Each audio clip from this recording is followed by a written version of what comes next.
Basically log based protocol जो है वो कंकरेंसी कंट्रोल एंड सीरियलाइजेबिलिटी पर काम करती है। जब कोई ट्रांजैक्शंस मोर देन 2 और 3 ट्रांजैक्शंस जब वो कंकरेंट होते हैं, यानी कि एक ट्रांजैक्शन ऑलरेडी रनिंग हो रहा है, उसके पैरेलल में दूसरा भी चल रहा है या तीसरा भी चल रहा है, या मोर देन 2 3 ट्रांजैक्शन चल रहा है, उस टाइम में एट ए टाइम सीरियलाइजेबिलिटी को अचीव करने के लिए कुछ प्रोटोकॉल्स का यूटिलाइज किया जाता है। That was the log based protocol. I have written here that see that the DBMS houses the data that can interact with one another and can be manipulated by at any given instant. In a few scenarios, there is the possibility of more than one user trying to access a certain data item at the same time, creating a concurrency. A data item में मान लीजिए मैं काम कर रहा हूं एक transaction में, उसी ए डेटा आइटम के ऊपर चाहे रीड ऑपरेशन कर रहा हूं चाहे राइट ऑपरेशन कर रहा हूं, at the same time same operations or different like read or write, but a data item should be same.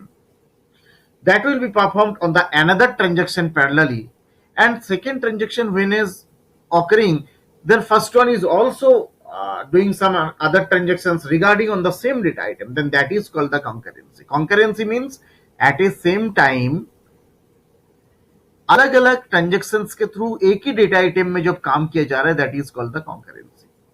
And thus, a need arises to deal the said concurrency to handle the simultaneous execution of the transactions among the multiple databases in the picture. यानी कि जो अलग अलग transactions हो रहा है उनको एक एक करके एग्जीक्यूट कराने की जरूरत होता है students.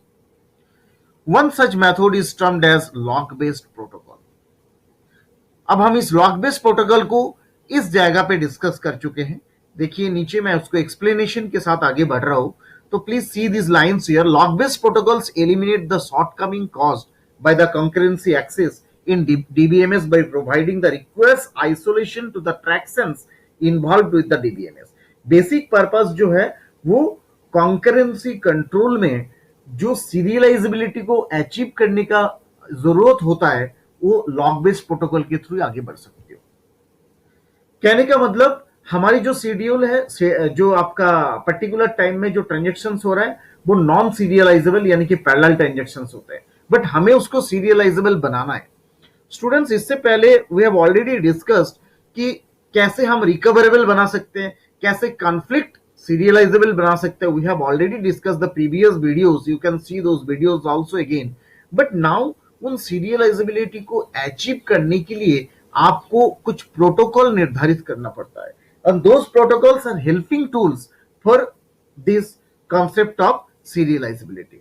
Hundreds of transactions happen each moment students। एक समय पे हो सकता है आपके डेटाबेस इतना बड़ा रूप ले चुका है जिसमें बहुत सारे ट्रांजेक्शंस हो रहे हैं। एंड कंसीडर बुकिंग जैसे movie ticket in your favourite cinemas, chances are 2 users will try to book the same.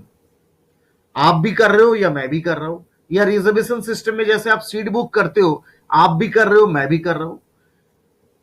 And a scenario like this, when dealt a large scale, might affect the database consistency. The main part is the consistency, student. See, this is the important. Consistency को हमें set करना होता है, leading to the corruption of data in order to avoid the conflicts. Conflict कब होगा student? या तो read write operation होगा या राइट रीड ऑपरेशन होगा। मैंने इसीलिए लिखा conflict read write to the user that access to read and write into the databases and to maintain the consistency throughout the DBMS. To then this task is achieved by implementing the log based protocol in DBMS। आप इस चीज को कर सकते हो, इसमें implementation ला सकते हैं, आपको उसके लिए लॉग बेस्ड प्रोटोकॉल यूटिलाइज में लेना होगा। लॉग बेस्ड प्रोटोकॉल क्या है आप देखिए, those are the similar terms which helps overcome the issues which are related to accessing the DBMS concurrently।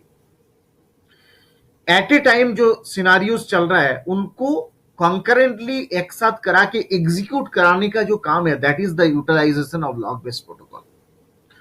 The assumption or more like a requirement that is necessary for implementing log based protocol is that all the data items involved are necessary to mutual exclusive manner। मैंने आपको पहले ही बताया mutual exclusive मतलब एक ही resource को बहुत जना यूज कर रहे हैं, ऐसा बहुत बार आपको जरूरत पड़ेगा। When one transaction is active by user, no other transaction is allowed to access the update and modify that transaction at the same time. And as the name suggests, the log-based protocol, when an action are required to acquire a look, access the data items and release the log when the said transaction is completed. देखो जरूरत होता है students कि जब एक transaction complete हो गया, आपका एक ट्रांजेक्शन ओवर हो चुका है, तो दूसरे को ये मौका दिया जाए कि वो आगे का काम कर सकता है। तभी मौका मिलेगा स्टूडेंट जब उसको आप क्या करोगे, एग्जीक्यूट कर दोगे, उनको ये चांस दे दोगे कि ओके आपका काम हो गया, ना दूसरे को चांस दे दीजिए, राइट। तो that time your lock based will be utilised. अब देखिए स्टूडेंट, लॉग बेस्ड को इंप्लीमेंट करने के लिए आपके पास दो तरीके से कर सकते हैं। The locking of unlocking the data items in lock based protocol in DBMS are implemented in two modes. One is shared lock, another one is exclusive lock. एक को एस लॉक के नाम से जाना जाता है, एक्सक्लूसिव मतलब एक्स के नाम से।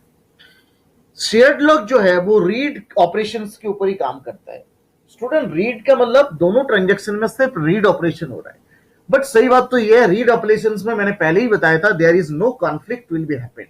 अगर ये एट ए टाइम बहुत सारे ट्रांजैक्शंस एक साथ रीड कर रहा है तो student I think you know that also कि वो संभव है।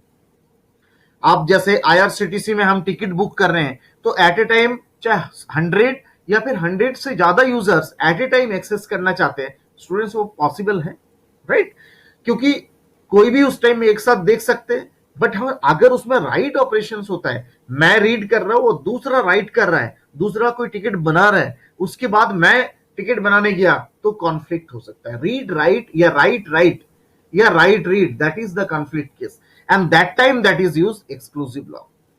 So I have shortly discussed about the shared log. Now I am briefly giving you the ideas that what is shared log. Basically shared log often represented as the S log, right? Shared logs are basically the logs that grant the read-only access of the data items which are associated with it, and this means when a shared log is implemented on a data items it can read by multiple user. वैसे भी इस log में कोई परेशानी नहीं आती क्या, क्योंकि इसमें जो है आपका स्टूडेंट्स केवल रीड ऑपरेशंस किया जा रहा है।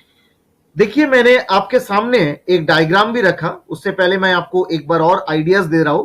इन other words there is no write access associated with the shared lock since multiple users can read the data item simultaneously. At a time बहुत सारे यूजर एक साथ कर सकते हैं स्टूडेंट्स, मैंने आपको बताया।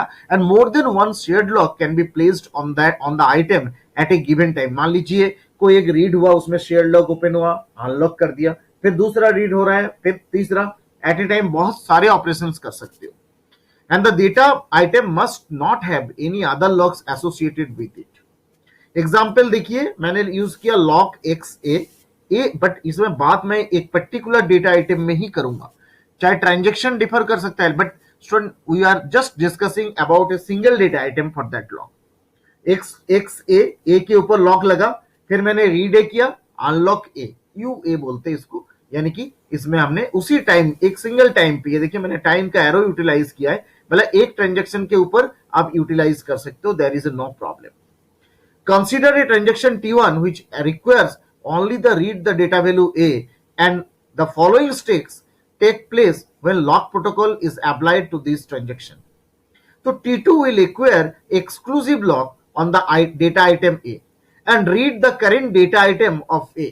And once the transaction is completed, the data item will be unlocked. Student जैसे ही कहने का मतलब आपका लॉक खत्म हो गया, उसके बाद क्या होगा, आपका अनलॉक हो जाएगा, यानी कि वहां से वो लोग लॉक हट जाएगा और आप इजीली उसको रिलीज कर सकते हो। तो student this is the important technique of the shared lock. Shared lock बड़ी सिंपल होता है स्टूडेंट्स। बेसिकली शेयर्ड लॉक हम इसलिए यूज करते हैं कि जहां पे रीड ऑपरेशंस ही केवल परफॉर्म किया जा रहा है, आपको राइट का रिक्वायर्ड नहीं है। और एक बार एक जगह पे जब आपने लॉक लगा दिया, उसके बाद आपको अनलॉक करना पड़ेगा। अगर आपने अनलॉक नहीं किया तो वो लॉक ऑलरेडी लगा हुआ है और वो जो आपका ट्रांजैक्शन है वो ट्रांजैक्शन ओवर नहीं हुआ, यानी कि वो ट्रांजैक्शन का रीड ऑपरेशंस अभी भी परफॉर्म चल रहा है। अगर आप दूसरे ट्रांजैक्शन में भी लॉक लगाते हैं तो पहले पुराने वाले को अनलॉक उसको मतलब लॉक से हटा दो, आफ्टर दैट अनलॉक कर दीजिए, after that second operation will be perform. तो students, this is the procedure for the shared lock operations, and this is the most important features of the shared lock operations there. और यहाँ पे एक ही data item में students काम किया जाएगा. I think you have understood completely about the shared lock performance there. If student any query regarding shared lock, you can ask me. Thank you.